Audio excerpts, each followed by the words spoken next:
Tout juste 18h30 sur Aloula et c'est le journal. À la une de l'actualité ce soir. Sa Majesté le roi Mohammed VI a adressé un discours à la nation à l'occasion du 47e anniversaire de la Marche verte. Une consécration de la marche résolue et irréversible du développement des provinces du Sud et celle de la profondeur africaine du royaume. Traduction intégrale du discours royal. Le Maroc à la COP27 de Sharm el-Sheikh en Égypte. Son Altesse royale, le prince Moulay Rachid, représente Sa Majesté le roi aux travaux du segment des chefs d'État et de gouvernement. Les enjeux sont à la hauteur de l'urgence climatique, contenir le réchauffement à 1,5 degré et mobiliser des financements pour mieux s'y adapter.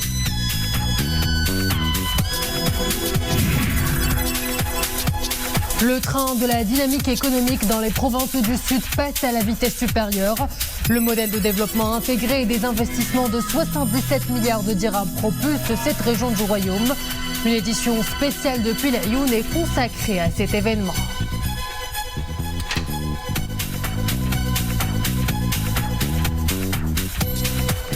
Bonsoir à tous. Il y a 47 ans, le Maroc récupère ses provinces du Sud, une épopée glorieuse, symbole de patriotisme et de sacrifice, un événement historique qui restera à jamais gravé dans la mémoire de tous les Marocains.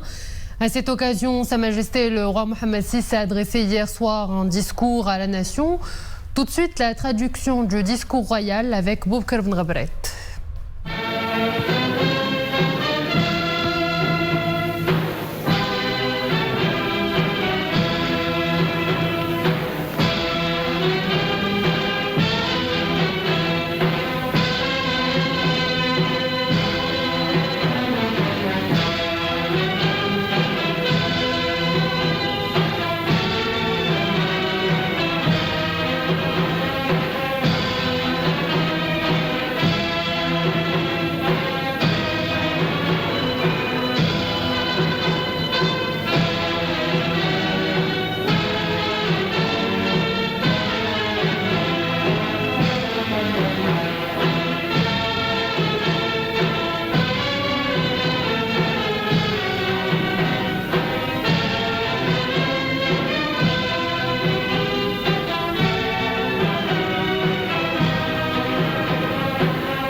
الحمد لله والصلاة والسلام على مولانا رسول الله وآله وصحبه شعبي العزيز. Louange à Dieu, prière et salut sur le prophète, sa famille, ses compagnons. Cher peuple, nous célébrons cette année le 47e anniversaire de la Marche verte, au moment où le processus de consolidation de la marocanité du Sahara est entré dans une phase cruciale. En son temps, cette glorieuse épopée permit la libération de la terre spoliée. Désormais, les marches que nous menons sans répit ont, elles, vocation à assurer aux citoyens marocains les conditions d'une vie digne, particulièrement dans ces territoires que nous chérissons tant. Notre approche pour défendre la marocanité du Sahara procède d'une vision intégrée qui joint à l'action politique et diplomatique la promotion du développement socio-économique et humain de la région. C'est précisément dans cette optique que s'inscrit le programme de développement des provinces du Sud, dont nous avons présidé la signature à la Laayoune en novembre 2015 et à Dakhla en février 2016. Cher peuple, doté d'une enveloppe budgétaire de plus de 77 milliards de dirhams, ce programme de développement intégré est conçu pour initier une véritable dynamique économique et sociale dans la région. Sa vocation est de stimuler dans ces territoires la création d'emplois, d'y assurer un climat propice à l'investissement, de les pourvoir des infrastructures et des équipements qui leur sont nécessaires. Ce projet ambitieux répond exactement aux préoccupations et aux attentes de la population des provinces du Sud. La responsabilité de superviser la réalisation des projets qui le composent incombe aux autorités locales et aux conseils élus.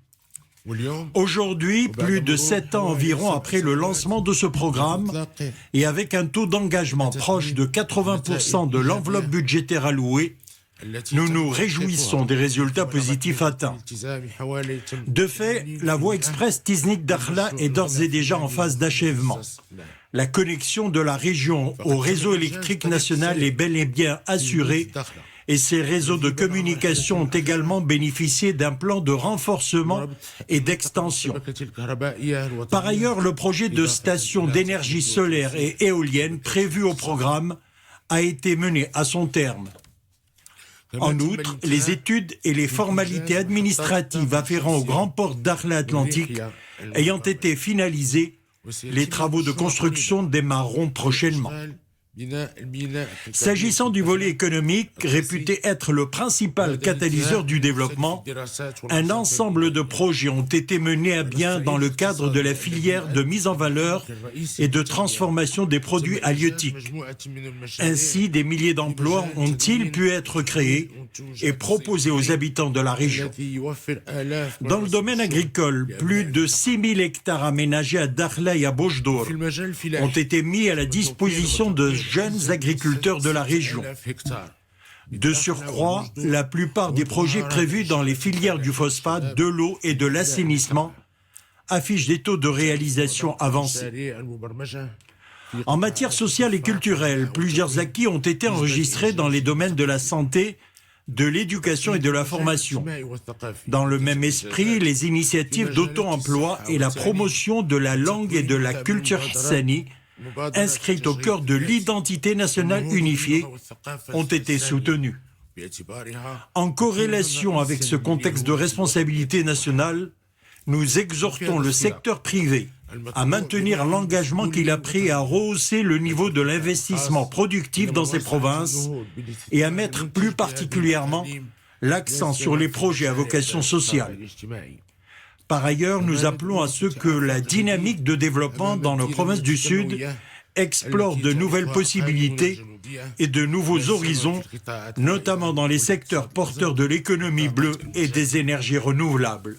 Chers peuples, à travers l'histoire, le Sahara marocain a constamment constitué un lien entre le Maroc et sa profondeur africaine sur les plans humains, culturels et économiques. Aussi, l'effort de développement que nous menons au Sahara nous permet de consolider ce rôle historique de manière ferme et durable et, au-delà, de l'inscrire dans une perspective résolument tournée vers le futur. Cette orientation est fondamentalement en phase avec la nature même des relations privilégiées unissant le Maroc au reste des pays africains que nous avons à cœur de développer au mieux des intérêts communs de nos peuples frères. Dans ce cadre, avec notre frère, son Excellence, M. Mohamedou Buhari, président de la République fédérale du Nigeria, nous avons pris l'initiative de lancer le projet de gazoduc Nigeria-Maroc. Il nous plaît de constater l'état présent d'avancement de ce grand projet conformément à l'accord signé en décembre 2016. À cet égard, le mémorandum d'entente signé récemment à Rabat avec la communauté économique des États de l'Afrique de l'Ouest et à Nouakchott avec la Mauritanie et le Sénégal marque un jalon essentiel dans le processus de réalisation du projet. La signature de ce mémorandum traduit l'engagement des pays concernés à contribuer à la concrétisation de ce projet stratégique et elle illustre leur volonté politique d'assurer son succès. Compte tenu de l'intérêt particulier que nous portons en partenariat avec les États de l'Ouest du continent, le gazoduc Nigeria-Maroc représente pour nous plus qu'un projet bilatéral entre deux pays frères. Notre souhait est qu'il soit plus largement un projet stratégique profitable à l'ensemble de la région de l'Afrique de l'Ouest, dont la population dépasse 440 millions d'habitants. En effet, outre le Maroc et la Mauritanie, Ce gazoduc offre aux 15 pays de la CEDEAO des opportunités et des garanties en matière de sécurité énergétique et de développement socio-économique et industriel. Destiné aux générations présentes et futures, le projet œuvre en faveur de la paix, de l'intégration économique du continent africain et de son développement commun. Eu égard à la dimension continentale du gazoduc Nigeria-Maroc, nous y voyons aussi un projet structurant, promettant d'arrimer l'Afrique et l'Europe. Nous nous félicitons ainsi de l'appui des institutions financières régionales et internationales qui ont exprimé le souhait d'apporter leur concours effectif à sa mise en œuvre. À ce propos, nous tenons à affirmer le souci du Maroc d'agir toujours de concert avec nos frères du Nigeria et l'ensemble des partenaires en toute transparence et responsabilité pour que ce projet soit concrétisé dans les meilleurs délais. Par ailleurs, nous affirmons de nouveau notre réceptivité à toute forme de partenariat fructueux visant à mener à bien ce projet africain d'envergure. Cher peuple, la fidélité à l'esprit et au serment éternel de la marche verte exige que tous les Marocains restent mobilisés et vigilants afin de défendre l'unité nationale de leur pays, de favoriser son plein essor et de renforcer son attachement à sa profondeur africaine.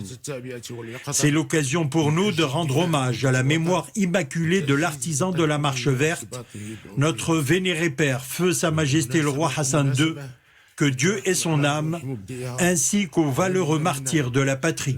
Nous adressons également l'expression de notre considération à nos forces armées royales, à la Sûreté nationale, à la Gendarmerie royale, à l'administration territoriale, aux forces auxiliaires et à la protection civile pour leur dévouement et leur abnégation à défendre, sous notre commandement, l'intégrité territoriale du pays et à préserver sa sécurité et sa stabilité.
Avant de poursuivre notre édition spéciale Marche Verte, Son Altesse Royale le Prince Moulay Rachid est arrivé ce matin à l'aéroport de la station balnéaire égyptienne Sharm el-Sheikh pour représenter Sa Majesté le roi Mohammed VI aux travaux de la COP 27. À son arrivée, Son Altesse Royale le Prince Moulay Rachid a été accueilli par le chef du protocole de la présidence, M. Ahmed Atef, et M. Ahmed El Ansari, secrétaire à la présidence de la République, l'ambassadeur Khalid Arif, et du côté marocain, Leïla Benesli, la ministre de la Transition énergétique et du développement durable, et l'ambassadeur du Royaume en Égypte et représentant du Royaume auprès de la Ligue arabe Ahmed Tezi et les membres de l'ambassade du Royaume au Caire.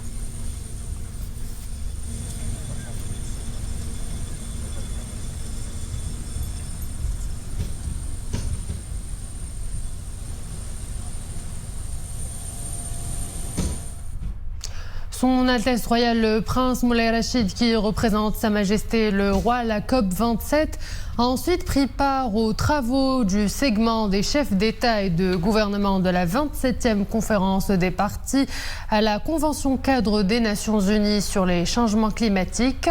Les développements, c'est en compagnie de Nisrine El Hamdaoui. Son Altesse Royale, le prince Moulay Rachid, accueilli par le président égyptien Abdel Fattah al-Sisi et le secrétaire général de l'ONU, Antonio Guterres, à son arrivée au Centre international de conférence à Sharm el-Sheikh.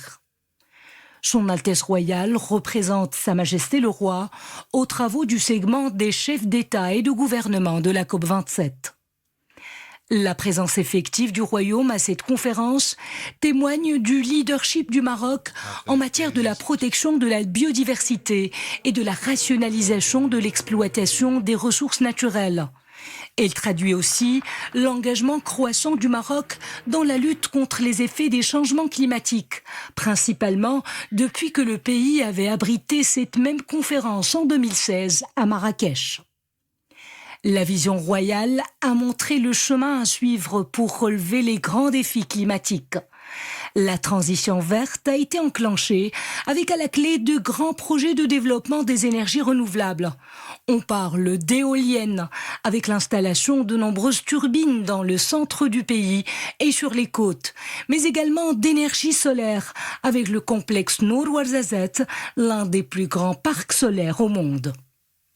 Le Royaume va pouvoir ainsi satisfaire sa demande intérieure en énergie propre, dans un contexte de grande crise énergétique.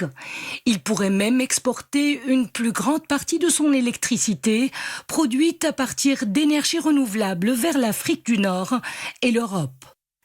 À la COP27, le Maroc joint sa voix à celle des autres États africains pour plaider la cause d'un continent durement impacté par le dérèglement climatique, alors qu'il n'émet que 4% de gaz à effet de serre. Voilà pourquoi l'Afrique œuvre à défendre dans cette COP la mise en place de mécanismes de financement afin de permettre à sa population de mieux s'adapter au changement climatique et de renforcer ses capacités de résilience.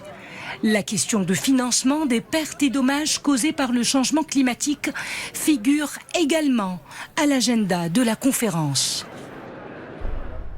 Dans le cadre des célébrations de la 47e anniversaire de la Marche verte, nos éditions spéciales se poursuivent au cœur de nos provinces du Sud depuis l'Aïoun, où nos équipes sont mobilisées. Nous retrouvons tout de suite Iman Ablou. Bonsoir. Bonsoir Oumaima, bonsoir à tous, ravi de vous retrouver pour ce nouveau direct depuis l'Aïoun, depuis la place d'Al-Meshwar, une édition spéciale à l'occasion du 47e anniversaire de la Marche verte. Sur ce plateau spécialement aménagé pour l'occasion, j'ai le plaisir d'avoir à mes côtés Madame Khadija Zawi. Vous êtes militante associative native de l'Aïoun et directrice de projet dans une multinationale. Merci beaucoup d'être avec nous ce soir. Bonsoir madame, bonsoir à tous les téléspectatrices et téléspectateurs. Avec plaisir. Ravi d'être parmi vous ce soir. Merci beaucoup. Alors, le temps fort de la commémoration des 47 ans de la glorieuse épopée de la Marche verte, le discours adressé hier par Sa Majesté le Roi Mohammed VI à la Nation.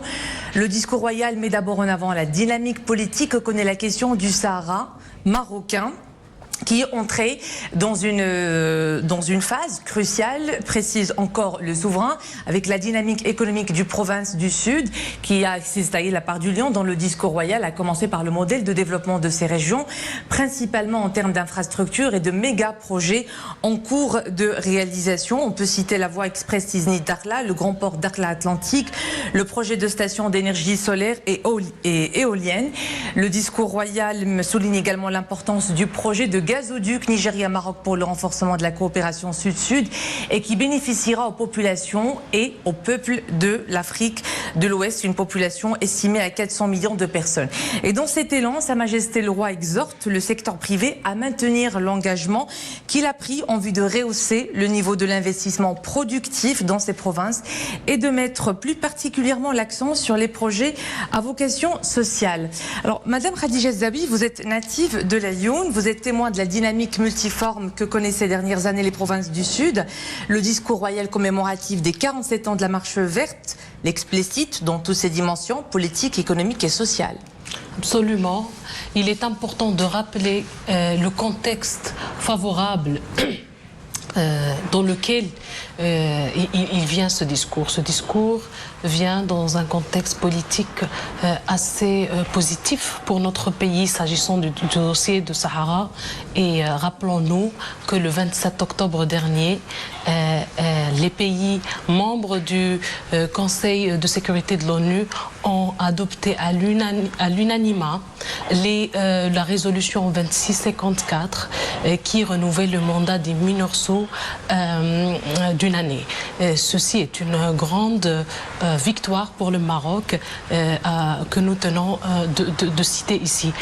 Également, ce discours vient dans le cadre d'une grande et continue percée diplomatique sous le leadership de Sa Majesté le roi Mohammed VI, que Dieu l'assiste, qui a conduit au soutien des pays les plus importants et les plus grands. C'est un soutien international à l'initiative marocaine de l'autonomie nationale ou de l'autonomie des provinces du Sud sous le drapeau marocain.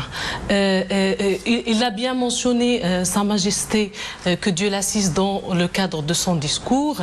Aujourd'hui, l'approche marocaine à la résolution de ce différend artificiel se repose sur les efforts diplomatiques et politiques et combiné au développement socio-économique et humain de la région. Et donc il a fait le point sur le grand avancement du programme de développement des provinces du Sud auquel il a été,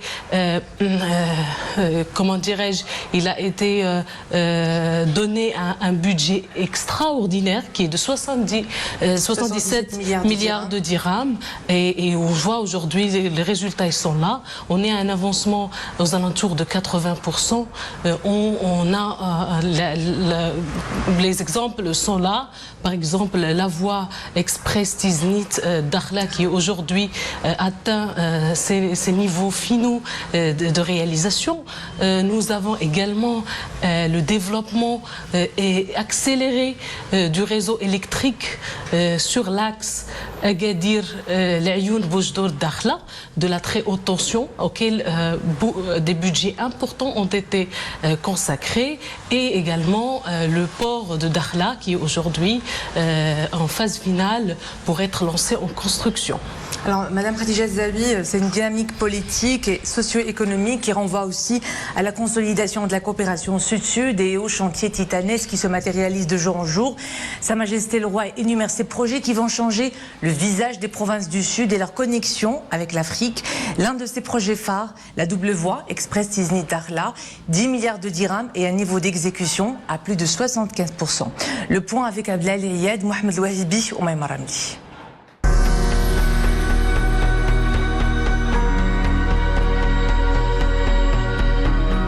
55 km de double voie express qui serpente de Tiznit à Dakhla. Cette route nationale longe le désert d'abord entre Tiznit et La'youn. Elle se dessine en bitume à une vitesse de croisière très soutenue.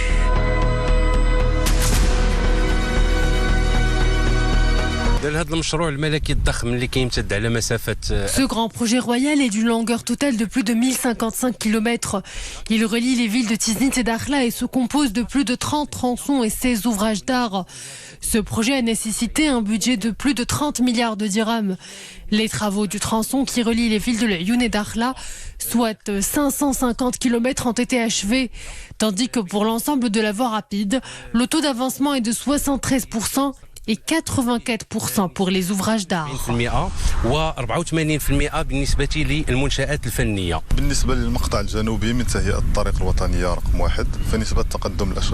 Pour le tronçon qui relie la ville de Tantan à La'youn, le taux d'avancement des travaux est de 92%. Tous les matériaux utilisés sont adaptés à l'environnement. Cela nous permettra de garantir la sécurité des usagers de la route.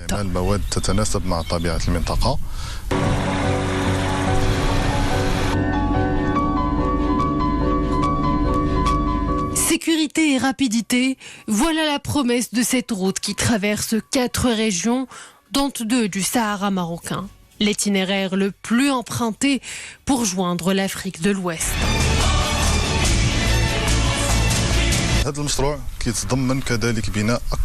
Pour la réalisation de la route nationale numéro 1, nous avons pris en compte les normes internationales pour les routes dont la longueur dépasse les 160 km et qui connaissent un grand trafic.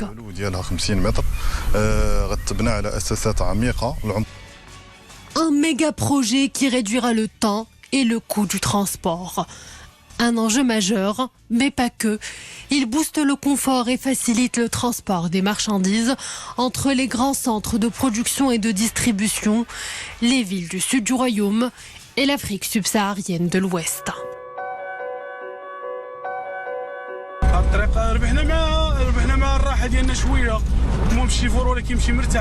Depuis que nous empruntons cette route, nous sommes plus à l'aise. La chaussée est assez large avec une excellente signalisation.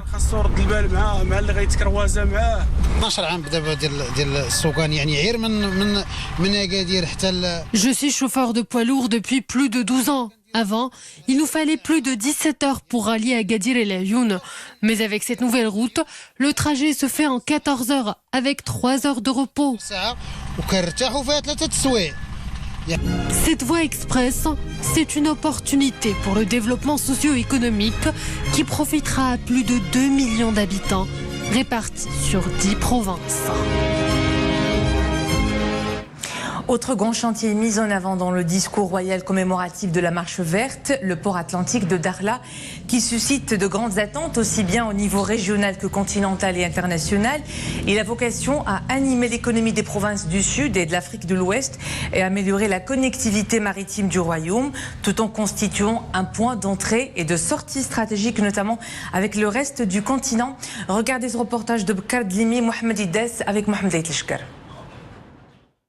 Le chantier est titanesque. La portée du projet est mondiale, un méga projet de 12 milliards et demi de dirhams qui sera fin prêt d'ici 2028. Un véritable axe économique autonome capable de repositionner toute la région sur les routes maritimes et d'ériger le Sahara marocain en un pôle attractif pour les investisseurs du monde entier en matière d'exportation vers l'Afrique, en particulier vers les pays de la zone de libre-échange continentale africaine, la ZLECAf.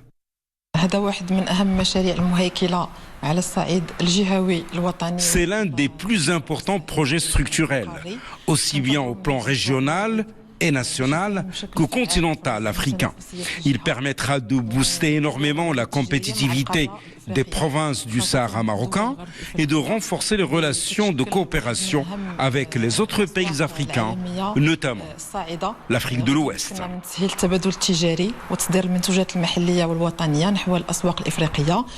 Objet d'une convention spécifique signée devant Sa Majesté le roi Mohamed VI en février 2016, cette infrastructure portuaire de taille à grande portée stratégique bénéficiera des flux commerciaux du grand port Tangemed et de la liaison routière via la double voie express Tizlit-Dakhla. Dakhla est une passerelle pour l'Afrique en direction de l'Europe. C'est une passerelle pour l'Europe en direction de l'Afrique. La région dispose d'importants projets, dont celui du port atlantique. Ce projet va créer de nombreuses opportunités d'emploi, notamment dans le domaine de la pêche et de l'industrie de la pêche.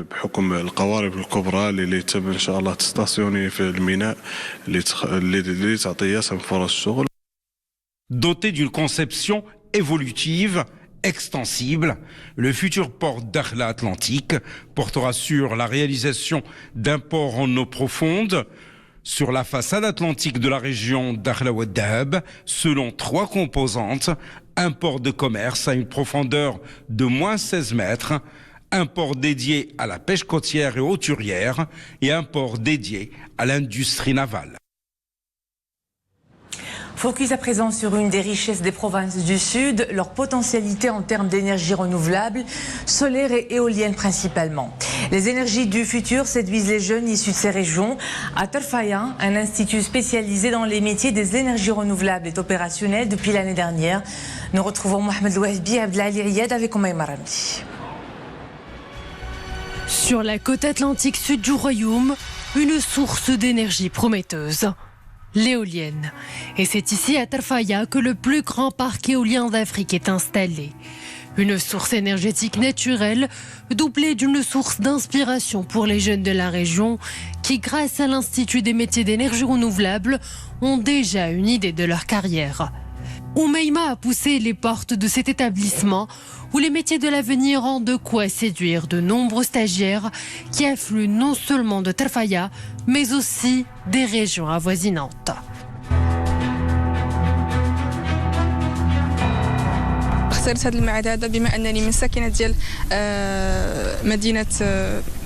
Je réside à Tarfaya. J'ai opté pour la filière des énergies renouvelables comme beaucoup d'autres jeunes issus des provinces du Sud. Ces régions abritent plusieurs parcs d'énergie éolienne, notamment au niveau de la zone entre l'Aïoun et Tarfaya.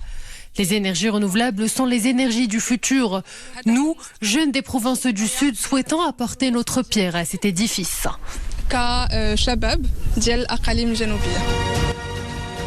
Une nouvelle offre de formation ciblée avec à la clé des conditions pédagogiques et un environnement propice à l'apprentissage. Cet atelier pédagogique qui permet aux stagiaires de s'exercer aux situations complexes du monde professionnel et de s'immerger dans l'univers des énergies alternatives.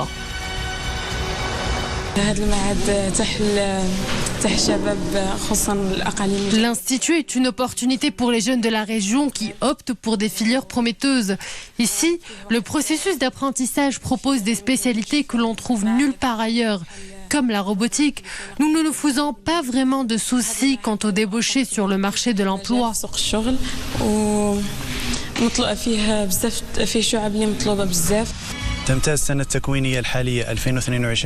L'année universitaire 2022-2023 est marquée par l'introduction de nouvelles spécialités qui répondent aux besoins des stagiaires et des entreprises installées à Tarfaya.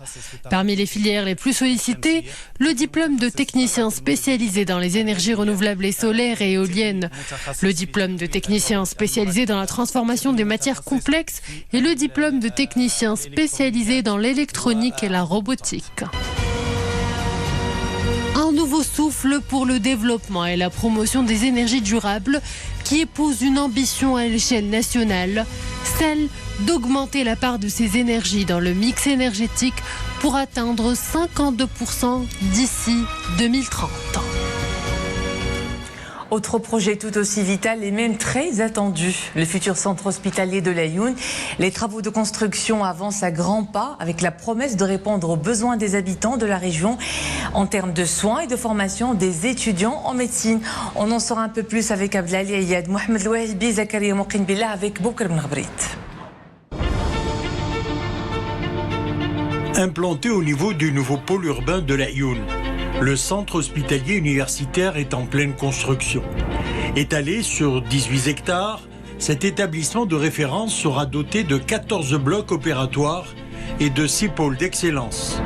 Une offre de santé de proximité dans toutes les disciplines médico-chirurgicales.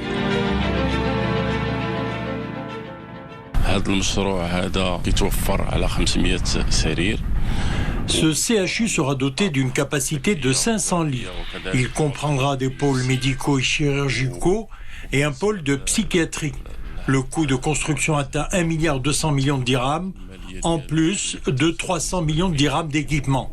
Ce centre sera un pôle de référence pour les régions des provinces du Sud et pour les pays subsahariens et de l'Afrique de l'Ouest.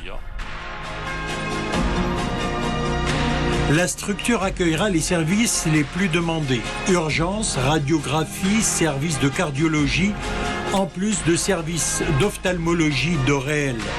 Un service de prise en charge des maladies du rein est également prévu, en plus d'un service de pédiatrie. Un projet ambitieux dans le sillage de la mise en œuvre du chantier de la généralisation de la protection sociale. Le CHU est construit sur une superficie totale de 18 hectares, dont 95 000 mètres carrés couverts. Le taux d'avancement des travaux atteint aujourd'hui 35%. تقدم الاشغال وصلت لنسبه 35%. Ce CHU édifié à Laayoune se rapproche de la population. C'est une fierté pour la ville. Ce projet nous ravit car les habitants n'auront plus à se déplacer et à parcourir des centaines de kilomètres pour se rendre dans un CHU. Ce nouvel établissement conçu avec des services complémentaires et intégrés facilitera l'accès aux services de soins et permettra de rehausser la qualité des prestations. Une fois opérationnel, le CHU de Laayoune permettra de réduire la pression sur d'autres centres hospitaliers, en particulier celui de Marrakech.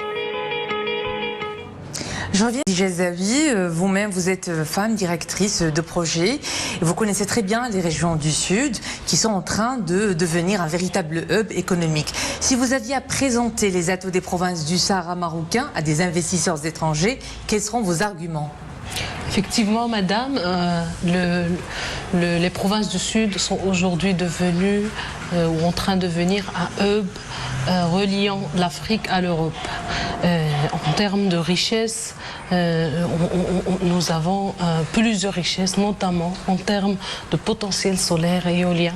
Les gisements solaires et éoliens qui se trouvent dans ces provinces sont de qualité mondiale, avec de grandes superficies et un ensoleillement et des vitesses de vent très très attractives aux investisseurs. Rappelons-nous que ces provinces, juste au moment de leur décolonialisation en 1975, ils se noyaient dans l'obscurité avec une puissance d'électricité de 7 MW. Aujourd'hui, nous comptons plus de 1700 MW, dont 80% à peu près vient de sources renouvelables. Ça vous dit tellement sur les efforts colossaux que le Royaume a conduit dans le cadre de ce domaine des énergies renouvelables et de l'électricité. Également, à l'instar de toutes les provinces du Royaume, les villes du Sud profitent d'un cadre législatif qui est bien sûr le même que tout le Royaume. C'est un cadre législatif qui incite à l'investissement, notamment par les étrangers, des facilités de procédures de permitting et administratives également, et tout récemment, ne serait-ce qu'hier, l'appel de Sa Majesté le roi Mohammed VI, que Dieu l'assiste, à travers son discours royal, qui a appelé tous les investisseurs privés à continuer à investir dans ces régions afin d'améliorer les retombées économiques et sociales de ces investissements. Juste un dernier point, le projet de gazoduc qui va permettre de transporter le gaz nigérien aux pays européens et autres serait une grande opportunité aux investisseurs, que ce soit locaux ou étrangers, afin de pouvoir investir dans ces régions et surtout aujourd'hui les provinces du Sud constituent un relais entre l'Afrique et l'Europe, notamment dans le cadre de la crise énergétique inédite que l'Europe est en train de vivre, et le Maroc, comme partenaire crédible, aide ces pays à se débloquer en termes de cette crise. Alors, un essor tous azimuts pour faire face à de nombreux défis. Les régions du Sud sont connues pour leur climat aride et un faible taux de précipitation, d'où la vitale préservation des ressources en eau, qui est devenue le cheval de bataille de nombreuses communes qui songent à diversifier ces ressources. C'est le cas de Laayoune, nous le verrons en compagnie de Mohamed Ouahbi, Abdelali Ayad et Mrim El-Missi.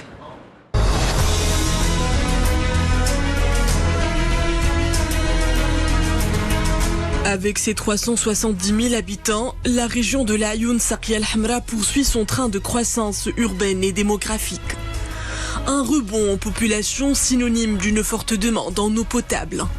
Pour alimenter ses habitants en cette ressource vitale, la ville et ses territoires avoisinants se sont mis au dessalement des eaux marines. Un procédé vertueux rendu possible grâce à des méga-stations comme celle-ci. Sa performance permet de produire jusqu'à 26 000 mètres cubes journaliers d'eau potable.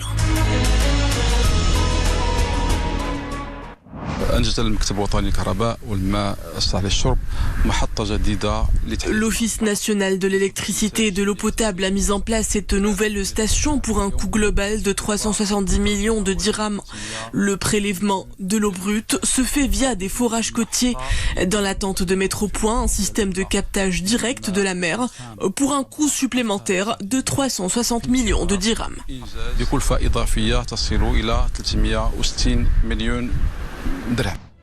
À ce débit conséquent viendront s'ajouter les 26 000 mètres cubes produits par jour au niveau de la première station de la ville. En plus des 10 000 mètres cubes journaliers des eaux souterraines, c'est l'équivalent de plus de 60 000 mètres cubes par jour.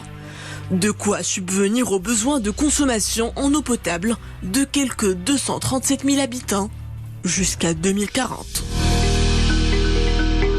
Qu'en est-il en revanche des eaux d'irrigation ? Comment réussir à entretenir cette belle pelouse verte sans devoir puiser dans le réseau d'eau potable ? Un autre défi de taille pour la commune. Et c'est grâce à cette station d'épuration performante qu'il est possible désormais d'obtenir une eau propre, ultra filtrée, issue des eaux usées domestiques.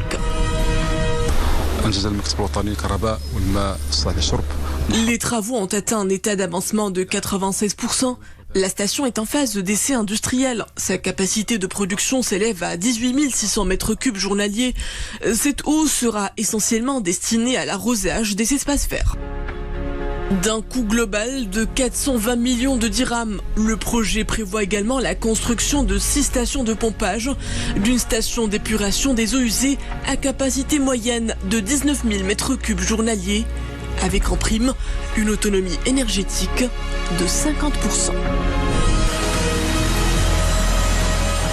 Que de chemin parcouru dans cette marche pour le développement, un processus dont témoigne le juriste et écrivain français Hubert Seillant, fin connaisseur des provinces du Sud.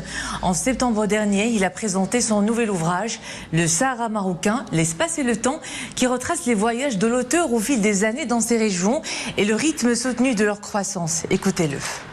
J'observe depuis que je suis venu la première fois dans les provinces du Sud, j'avais constaté que la ville n'existait pas.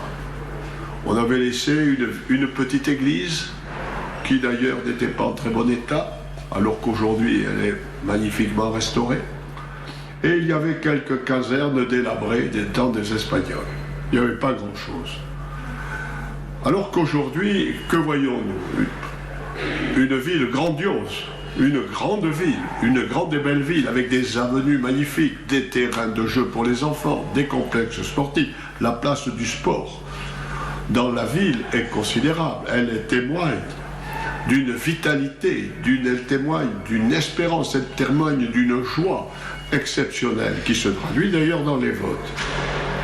Il y a d'autres réalisations bien sûr que celles qui sont urbaines, mais il faut comprendre que le développement du Sahara passe par les villes, et c'est bien compréhensible. Il y a des villes qui entraînent, le moteur, c'est la ville. L'Europe s'est construite autour des villes. Donc nous sommes dans la même démarche. C'est la ville qui est le moteur de l'économie au Sahara. Alors, il y a plein de choses. Il y a de l'industrie naissante, de l'industrie des nouvelles technologies, les nouvelles énergies. Il y a tout cela. C'est tout à fait exceptionnel et c'est, je dirais même, tellement fort qu'on se prend, même les personnes comme moi, qui adhèrent à cette marocanité, à en douter tellement c'est puissant. On se dit, mais est-ce possible d'avoir tant de choses ? Nous avons visité ce matin la faculté de médecine, une faculté de médecine à l'Ayoun, formidable, elle est en train de se développer. Les infrastructures sont magnifiques, des marbres magnifiques. Et alors j'ajoute le culte du beau. Le culte du beau. Le Sahara se développe dans le beau. Là, je ne peux que penser que c'est la marque que Sa Majesté veut imposer. Dans la ligne de son père, dans la ligne de son grand-père, Eh bien, comment ne pas penser à ces pays qui observent aussi ce développement avec la plus grande attention et qui n'en espèrent qu'une chose, c'est la paix sur le pays, c'est la paix dans leur zone d'influence, et quand on dit paix, c'est le développement économique, social et culturel qui doit aller avec et qui n'est possible que s'il y a la paix. Retour maintenant aux grands axes du discours royal de la Marche verte, un discours dans lequel Sa Majesté le Roi a souligné que la consolidation des acquis diplomatiques est entrée dans une étape cruciale. Les succès diplomatiques du Royaume se succèdent au chapitre de défense de son intégrité territoriale. Le mois dernier, des pétitionnaires des provinces du Sud et des personnalités et experts internationaux de la question du Sahara marocain ont participé à des discussions devant la 4e commission de l'Assemblée générale de l'ONU à New York. Tous ont exprimé leur soutien à l'initiative d'autonomie et appelé à la nécessité d'aboutir à une solution politique aux différends régionaux du Sahara marocain en pointant du doigt la responsabilité du voisin de l'Est, l'Algérie. Madame Mazzavi, vous avez été pétitionnaire lors des travaux de cette 4e commission de l'Assemblée générale de l'ONU, où le plan d'autonomie a drainé la majorité des voix. Les pétitionnaires se sont élevés contre la persistance de l'Algérie à entraver les efforts des Nations Unies et à perpétuer ce différend autour du Sahara marocain. Comment se sont déroulés les travaux de cette 4e commission? Alors, en ce qui concerne les travaux du mois dernier de la 4e commission à New York, tout d'abord, la délégation marocaine a été constituée d'une représentation large de la population locale qui sont les élus. Donc les élus, et rappelons-nous que lors des dernières législations, législatives, les provinces du Sud ont enregistré le taux de vote le plus élevé au Royaume, et donc les élus sont les représentants légitimes de la population qui se sont exprimés devant les membres de l'ONU, de la 4e commission, afin de tout d'abord dénoncer les pratiques de sabotage de l'Algérie, le pays hôte et le créateur de ce différend régional qui n'a pour but que de déstabiliser politiquement la région. Et nous avons dénoncé ces pratiques sous plusieurs formes. Tout d'abord, il y a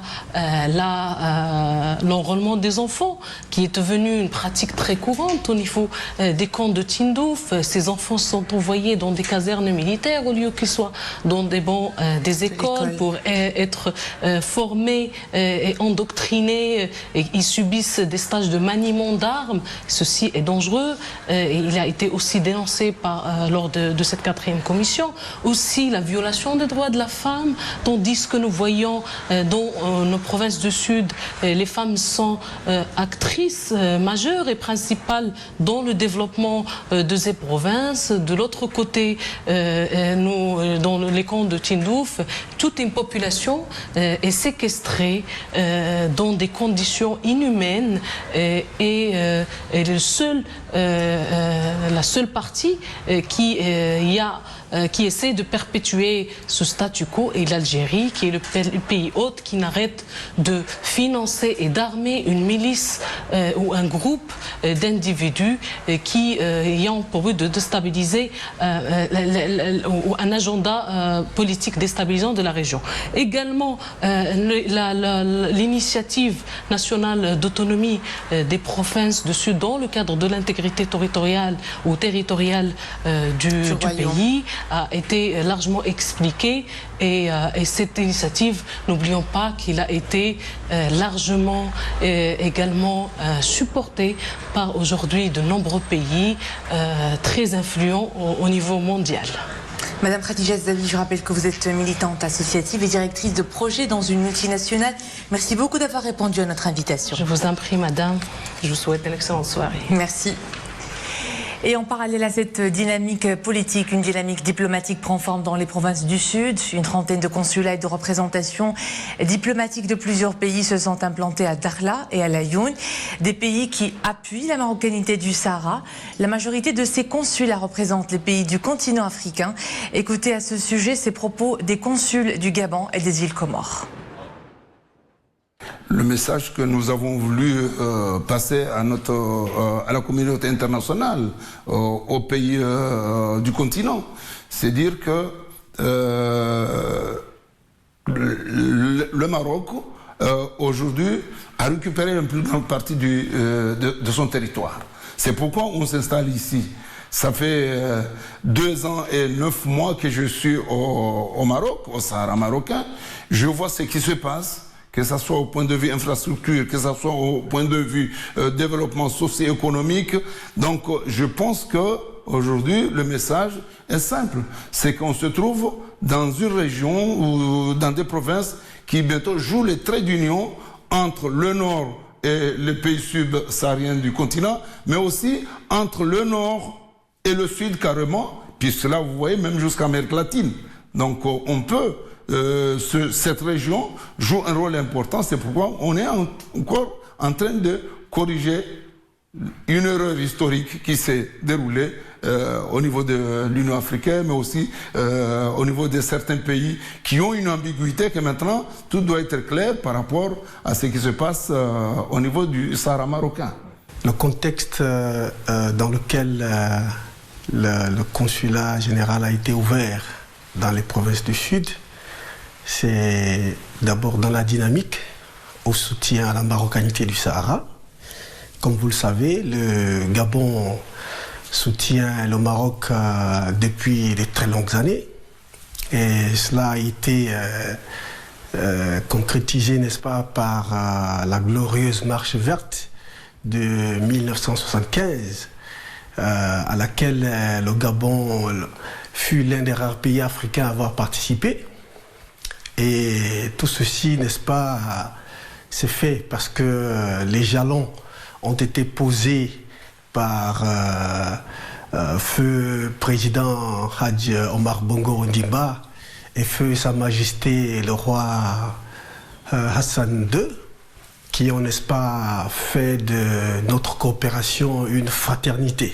Ce projet d'autonomie, nous pensons qu'il est le plus crédible qu'il soit. Et nous l'avons dit aux instances internationales et nous le redirons encore. Nous savons que le Maroc a choisi un très bon plan et le projet qui est pour le développement des provinces du Sud est déjà visible sur le terrain. Nous-mêmes, nous l'avons déjà remarqué et la preuve, ça s'est fait sous nos yeux. Nous en sommes satisfaits. Place maintenant à l'aspect festif des célébrations des 47 ans de la Marche Verte. Comme chaque année pour cette occasion spéciale, le rallye Automoto signe son retour pour sillonner plusieurs régions du royaume, du nord jusqu'au sud. Bakar Dlimi et Mohamed Idès font partie des équipages. Regardez ce reportage commenté par Mariam El-Missi. Ils ont roulé plus de 3000 km pour enfin rallier les pistes sablonneuses du Sahara marocain. À Laayoune, ces pilotes marocains venus de Madrid s'accordent un court moment de répit avant de changer de cap vers Dakhla. Nous sommes à la 14e édition de cet événement. Cette année, nous avons eu le privilège de prendre le départ depuis Madrid. Le coup d'envoi a été donné par Madame l'ambassadeur et Monsieur le président de la région de Dakhla Oued Dahab. Nous avons comme participants énormément de Marocains du monde qui sont venus pour découvrir les régions du Sud et notamment la région de Dakhla Oued Dahab. De la côte méditerranéenne à l'autre bout de l'Atlantique, le raid Tanjal Gouira poursuit sa traversée. Un parcours mêlant aventure, découverte et prospection des richesses dont regorgent nos provinces du Sud. J'ai le plaisir de partager cette édition du raid Tanja Ila El Gouira cette année et je trouve cet événement merveilleux parce que ça permet en fait de découvrir les différentes cultures des différentes régions et clairement pour ma première dans la région du Sahara, très honnêtement, pour quelqu'un qui vient en France, pour un MRE, découvrir le Sahara comme je le découvre avec le RAID, c'est magnifique. Ça fait plus de 10 ans que je participe au RAID Tanja El Gouira et chaque année, on voit de nouvelles choses sur la route. Les régions du Sud se développent et ça fait plaisir à voir. En 4x4 ou en moto, ces pilotes animés d'une ferveur patriotique se lancent désormais à l'assaut des dunes et règles de l'extrême sud marocain. Une évasion en plein air en direction des pistes arides de Dakhla, ultime étape de leur périple. Nous clôturons cette édition en musique sur la scène d'Al-Meshwar qui se trouve juste derrière moi. Des artistes des différentes régions du royaume ont gratifié hier soir le public de la Lyoun de leur plus grand succès. Mama Mils Ahmed Ziadan, Zouhir Bahawi, Fnaïr ou encore le grand maître Gnawi Hamid El-Qasri.